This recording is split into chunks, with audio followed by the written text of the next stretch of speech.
Amis téléspectateurs, bonjour et bienvenue sur Congo Culture Télévision. Je vous présente en ce jour l'émission À la rencontre d'eux.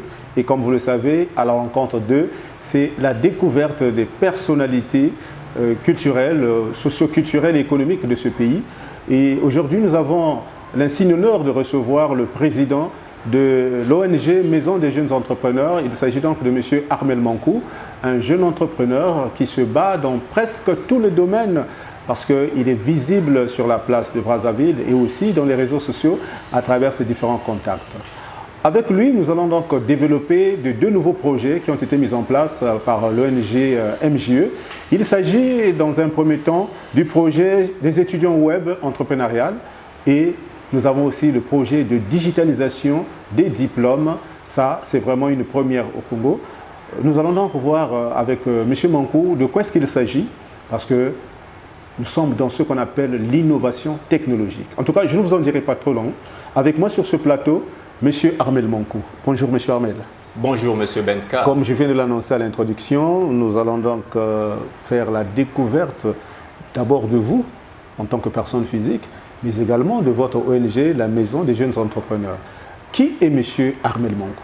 Alors, Armel Mankou, c'est un jeune vulgaire qui est comme tous les autres, qui a crevé de faim comme tous les autres et qui a commencé à rédiger un projet au nom de la Maison des Jeunes Entrepreneurs. Étant donné que j'étais encore sur le banc de l'école, très étudiant, et j'ai commencé à façonner justement ce projet avec un prospectus.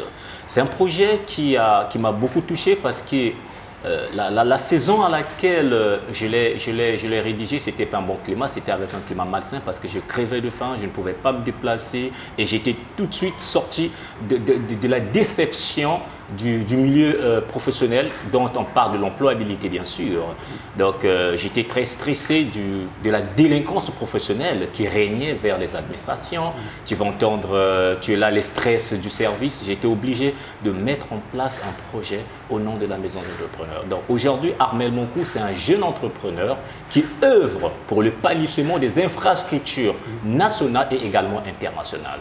Donc je ne vais pas vous en dire plus vraiment sur ma personnalité, mais je pense que les réseaux sociaux nous ont dit, j'ai une carte de visite digitale qui est présente sur les réseaux sociaux et également des pages web. Également, je crée des sites et nous avons une chaîne YouTube. Donc d'autres descriptions peuvent surgir justement en qualité de ma personne parce que le moi parfois est haïssable. Donc, je suis un jeune entrepreneur, un grand combattant, non pas seulement qui pense à son ventre, mais qui pense également à développer, à insérer professionnellement les jeunes, même si vous avez l'expérience ou pas, mais au moins de vous donner un pouvoir d'achat. Donc, voilà l'homme que je suis.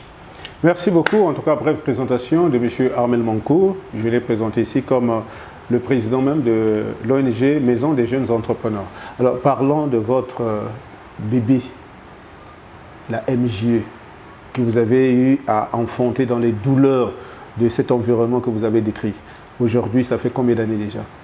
Aujourd'hui, la MJE a commencé informellement en 2015, a été formalisée en 2017, qu'on a eu l'agrément pour exercer en qualité associative, donc qui est ONG, donc au niveau du ministère de l'Intérieur. On a commencé au niveau du Brazzaville.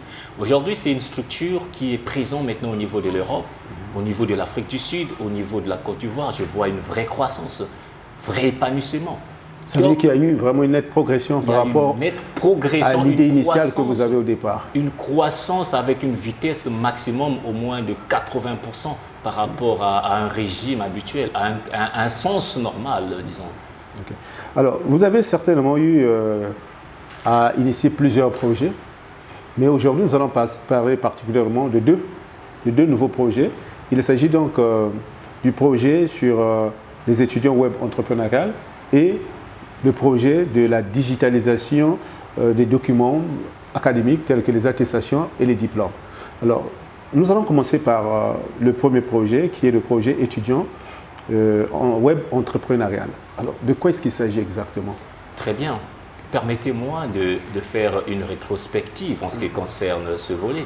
Vous voyez sur ce qui précède, nous venons tous par le canal d'une femme et quand la maman gouverne au premier pas, on nous met sur le banc de l'école à un certain niveau, dans le but d'étudier, d'avoir des connaissances et de savoir lire et écrire. Le but final, c'est de trouver un travail pour se prendre en charge. Mais généralement, il existe 3 natures de travail. Il y a des personnes qui travaillent contre la société. Il y a des personnes qui travaillent avec la société et il y a des personnes qui travaillent pour la société. Je vais commencer des personnes qui travaillent contre la société. Donc, ce sont généralement des travailleurs opposants. Ce sont des personnes qui contestent la vision, ils contestent le régime. Donc, ils n'ont pas une productivité à mettre en place pour l'évolution de la nation ou alors l'évolution sur le climat d'affaires. Nous avons des travailleurs qui travaillent pour la société, c'est des salariés, justement. Ceux qui travaillent pour la société, c'est des salariés. Ce sont des personnes, justement, qui sont là, justement, à attendre des missions et ne peuvent pas prendre une décision cohérente. Donc, eux aussi, ils sont stagnés à un niveau hiérarchique, à un niveau de leadership, disons. Nous avons maintenant des personnes qui apportent des solutions. Vis-à-vis de la communauté, c'est des travailleurs, ceux qui travaillent avec la société, des entrepreneurs, ceux qui apprennent à identifier un besoin, un fléau national et apporter des solutions.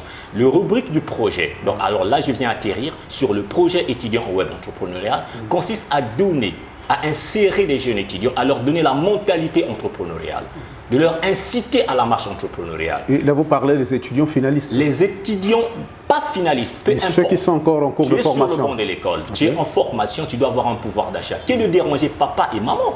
Maman suit.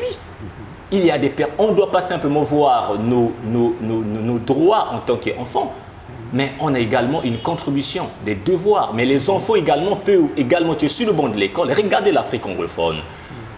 Un pas sur le banc de l'école, un pas dans le monde des business. Alors ici, on veut également que les jeunes étudiants, tu es sur le banc d'école, comme à peu près dans les sud des autres. En Europe, tu vas voir une personne qui est sur le banc d'école, mais il a un temps pour le travail, il travaille en ligne. Il a son entreprise à lui. Pas qu'il travaille, il dépend de quelqu'un, non, il est indépendant.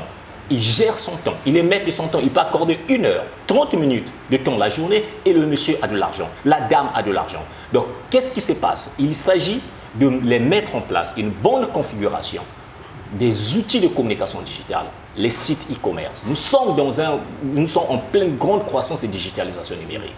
Et tout le monde peut être formé et avoir la capacité de vendre. Qui ne peut pas vendre? Nous avons tous des besoins physiologiques. Posez une question à un étudiant. Tu as combien de listes de contacts de tes amis sur les réseaux sociaux ou alors même dans ton répertoire?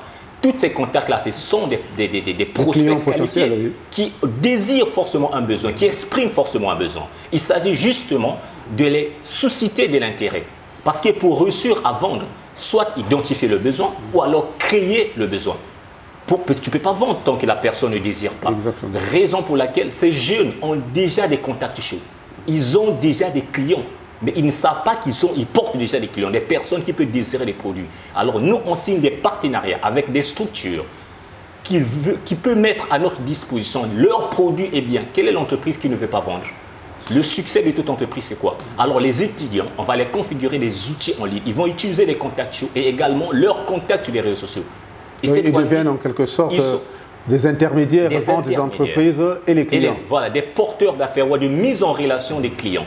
Donc, ils sont là à défendre. Donc, vous, l'entreprise, vous faites quoi? Moi, je vends la marque Croco des vêtements. Alors, dans son entourage, il peut susciter quelqu'un qui a besoin des chaussures. Okay. En faisant quoi? Et lui, il sert d'interface pour libérer l'interface. Il a son entreprise en ligne. On configure même les moyens de paiement en ligne. Il suscite, il dit que viens visiter ma boutique en ligne, viens visiter mon entreprise en ligne. Quand la personne, tiens, j'ai vu des paires, j'ai vu ceci, j'ai vu tel service, tu peux m'inscrire dans tel institut? Est-ce que vous voyez? Le fait qu'il vient, il apporte, la personne, il vient, ok, je vois qu'il y a tel service de comptabilité à tel prix. Il ne lui dit pas l'institut, il lui contacte. Nous, on prend le rendez-vous avec la personne dans nos cabinets et le client est là et nous, on accompagne la personne. Voici de tel prix, il s'agit de tel institut. Quand il prend l'inscription, pendant le contrat de l'année académique qui dure 9 mois, l'institut, au contrat signé, il déverse des commissions en récurrence chaque fin du mois, mais une commission qui lui a été favorable par rapport aux déductions des charges. Donc c'est au rythme de paiement des étudiants. Donc, quand l'étudiant inscrit quelqu'un au sein de l'institut, un exemple d'un institut, au service de l'institut déduit ses charges, il déduit une commission, mais qui va être en récurrence pendant le contrat d'apprentissage de ce Donc ça veut dire qu'il ne prend pas du coup toute la commission. Il prend mais pas du la coup. commission est échelonnée.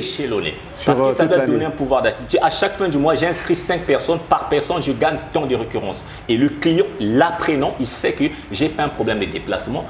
Tel institut ou telle école, chaque fin du mois, je vais aller prendre tant. Est-ce que vous voyez, c'est un moyen de donner, d'occuper, non pas seulement les jeunes, mais de leur donner aussi une expérience dans le monde entrepreneurial. Parce que là, en ce niveau, il sait que quand je suis à la maison, je ne dois pas m'occuper à faire des bêtises sur les réseaux sociaux. Mais travailler. Voilà. Donc, et là, c'est un service, un self-service, comme qui dirait. C'est-à-dire, il travaille. Il est à son propre compte. Il a son propre compte. Il est libre. Okay. Il n'a pas une pression donnée. Est-ce que, M. Armel Mankou, est-ce que vous pouvez nous parler des différents domaines de compétences dans lesquels vous pouvez trouver justement des partenaires pour ces étudiants? En tout cas, dans la plupart des formes juridiques ou alors des structures, vous êtes mais nous prenons des structures formalisées. Okay. Vous êtes dans la vente, dans le commerce. Okay. Vous êtes dans la vente même des services. Donc, que ce soit l'institut. Vous avez des boutiques d'habillement. Nous, on signe de partenariat, on vient, on filme, on met vos articles en ligne, mais on ne donne pas le nom de votre structure. Sinon, les clients vont se diriger directement. On donne le nom de notre cabinet. Également, nous avons des partenariats. Tels que je sors de la France, j'étais rentré, nous avons signé plus de 5 partenariats étrangers. Et là, ça veut dire que ces entreprises avec lesquelles vous avez signé peuvent fournir des biens et des services au profit de la population, mais en passant par ces web entrepreneurs.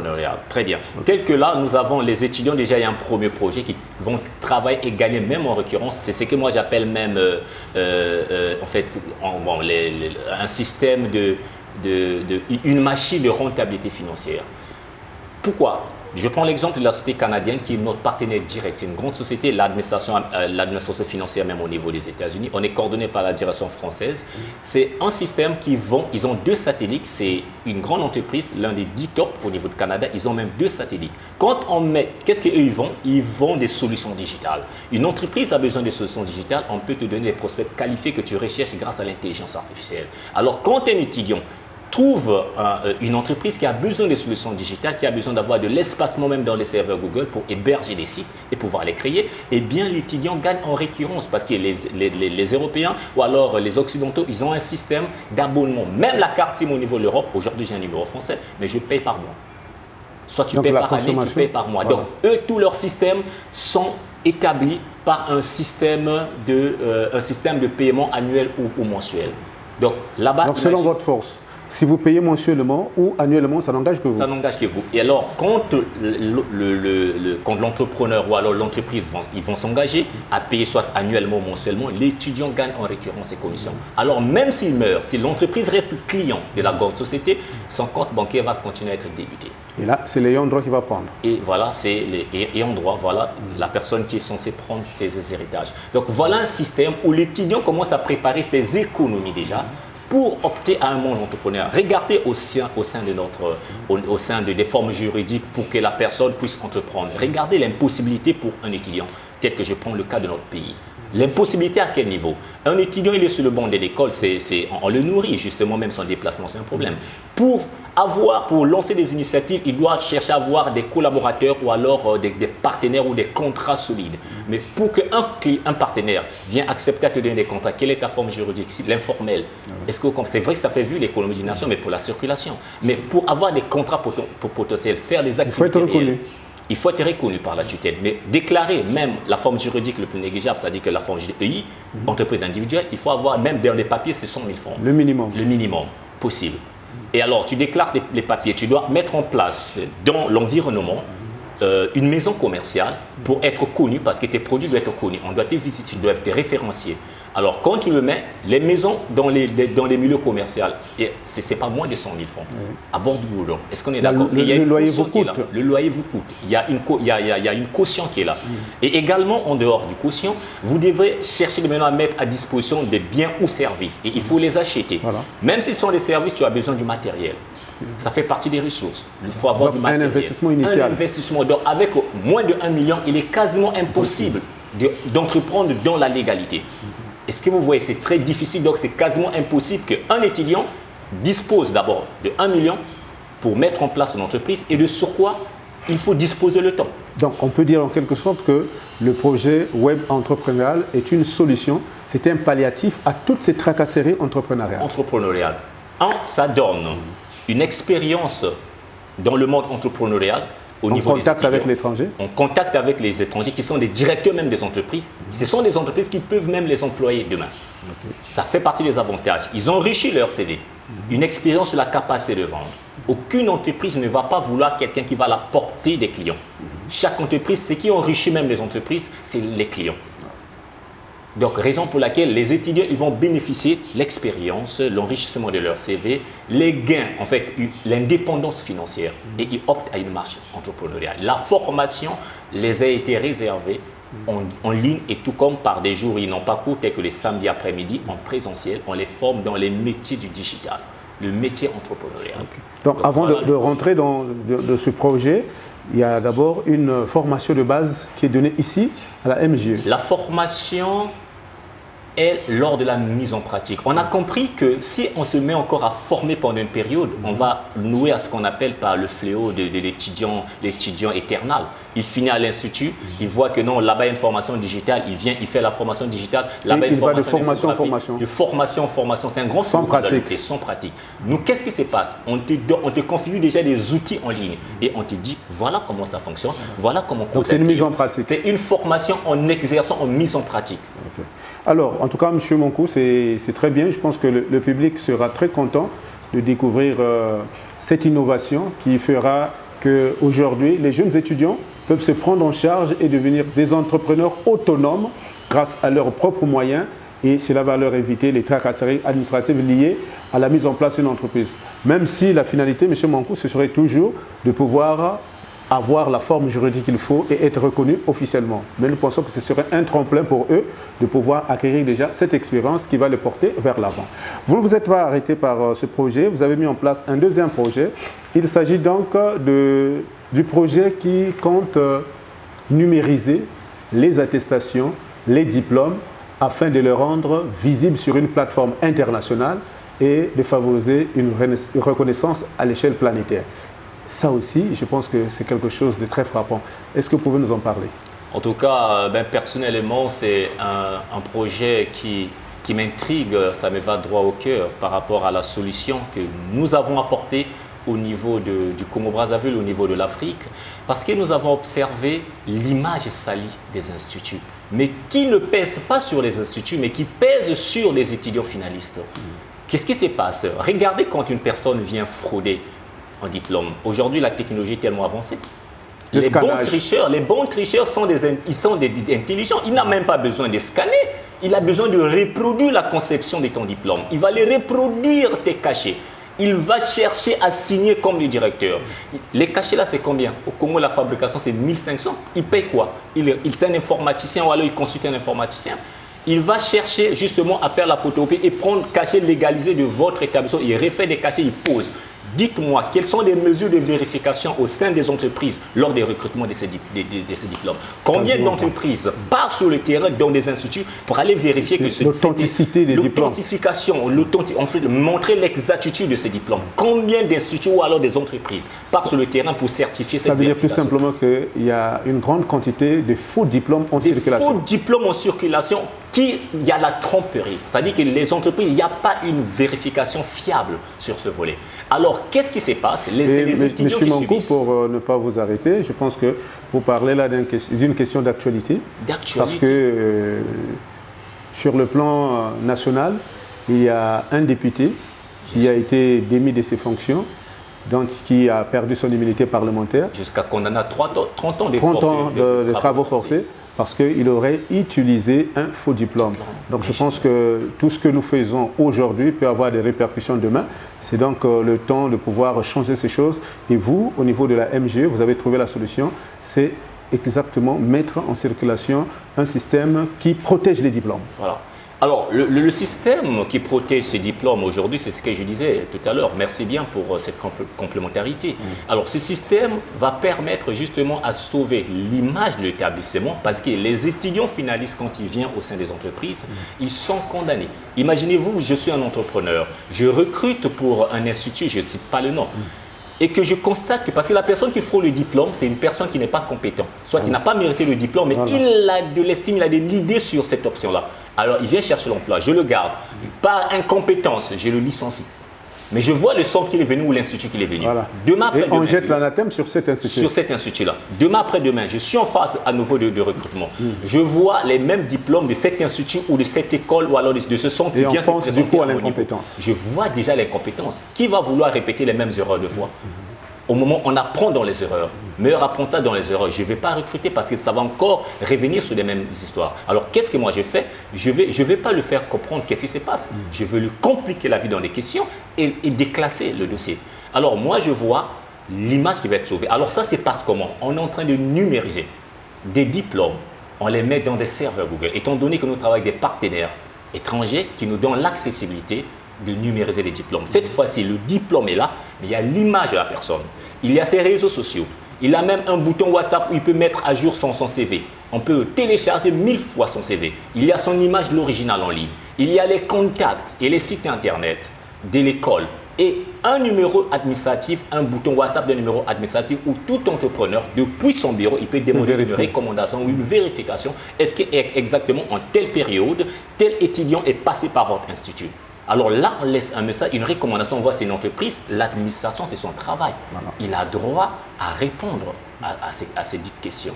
Et tout ceci est valable grâce à ce code QR. Code QR, une fois scanné, l'image de la personne sort, ses réseaux sociaux sortent, le diplôme, l'original sort en ligne, les références de la personne, du diplômé sort, et ainsi que du centre ou de l'institut qui a délivré justement ces diplômes. Et là aussi, il faut dire qu'entre guillemets, ces personnes peuvent aussi être en difficulté parce qu'à travers les réseaux sociaux, les contacts sociaux, on peut rentrer dans votre vie privée.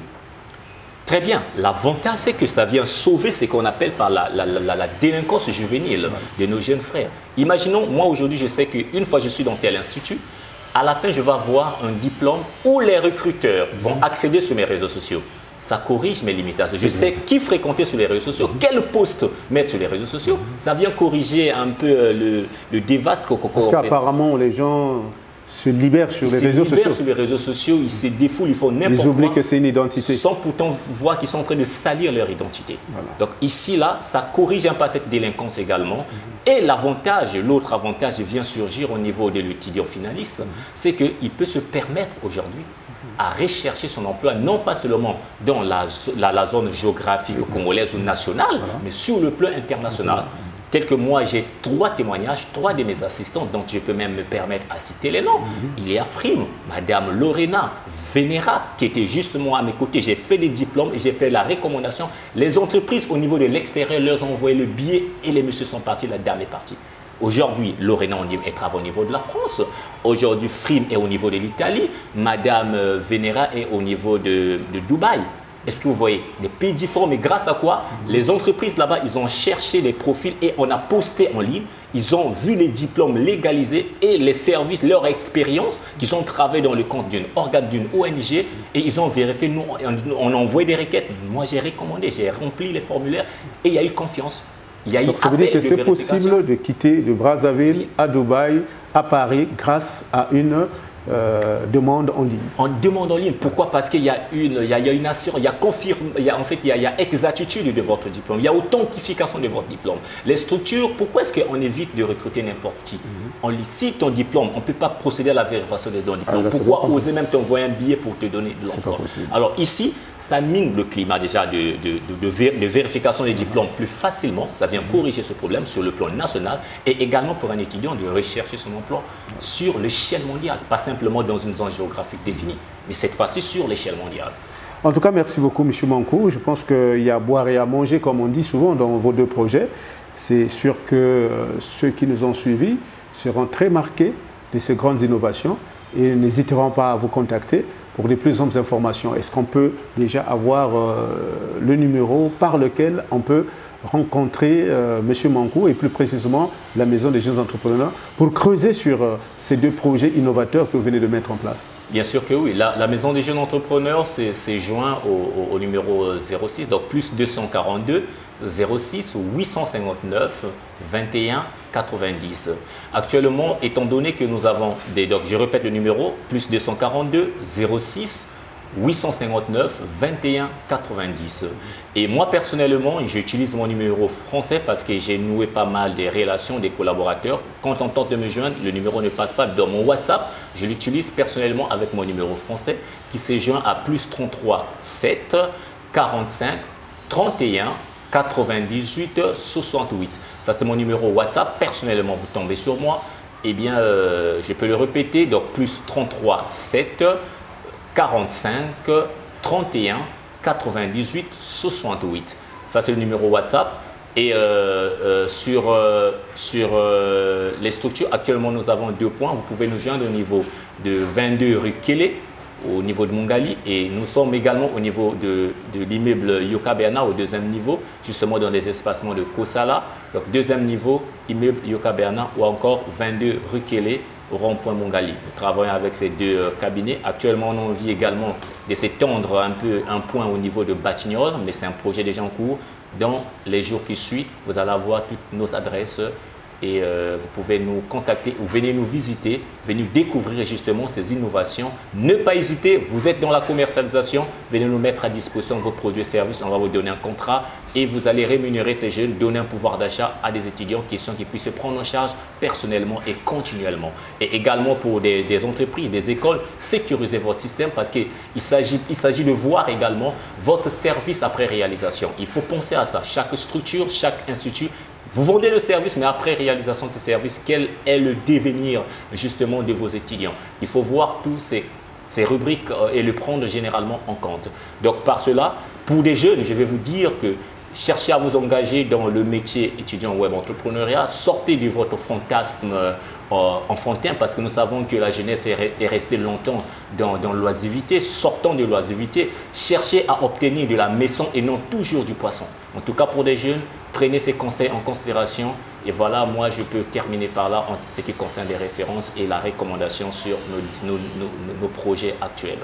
La MJE, c'est une équipe jeune et dynamique qui est au service de la jeunesse, au service de tous ceux qui veulent sortir de la précarité à travers des projets ou des innovations qui peuvent effectivement les mettre en phase. Alors, nous avons posé la question à quelques collaborateurs de M. Armel Mankou que nous avons trouvé ici au bureau de la MJE. Nous allons donc suivre un extrait de ces interventions et nous revenons juste après.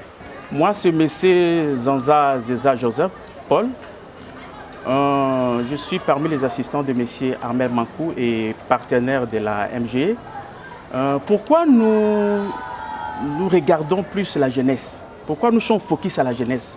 Parce qu'aujourd'hui, ce que nous devons savoir, l'Afrique est le continent le plus jeune du monde. Et ces jeunes gens doivent être coachés, doivent être accompagnés, doivent être formés. Et retenez que si ces jeunes gens sont formés, sont coachés, sont accompagnés, demain, après-demain, rassurez-vous, l'Afrique sera le continent le plus riche du monde.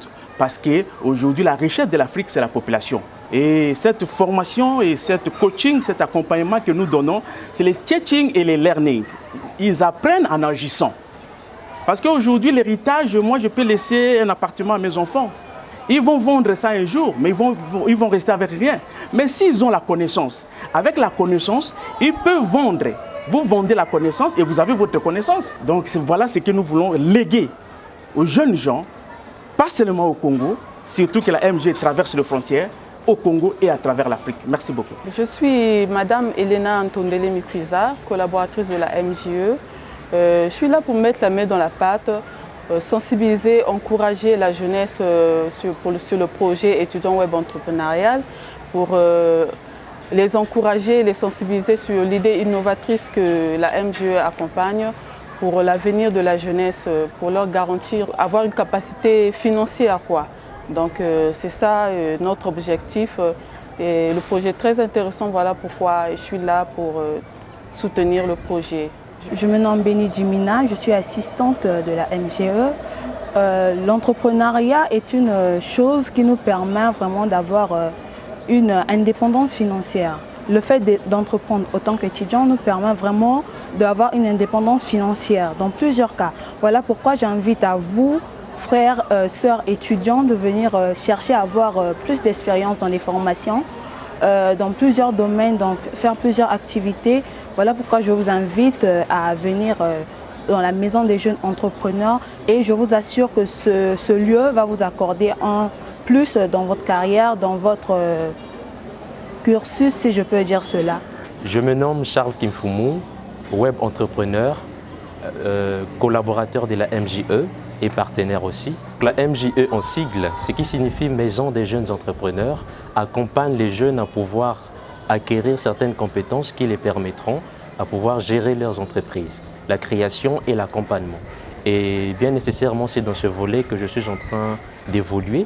Parce qu'à la base, c'est vrai qu'on peut bâtir un projet, mais pour qu'on puisse avoir une feuille de route, disons, il faut qu'il y ait des mentors, il faut qu'il y ait des accompagnateurs.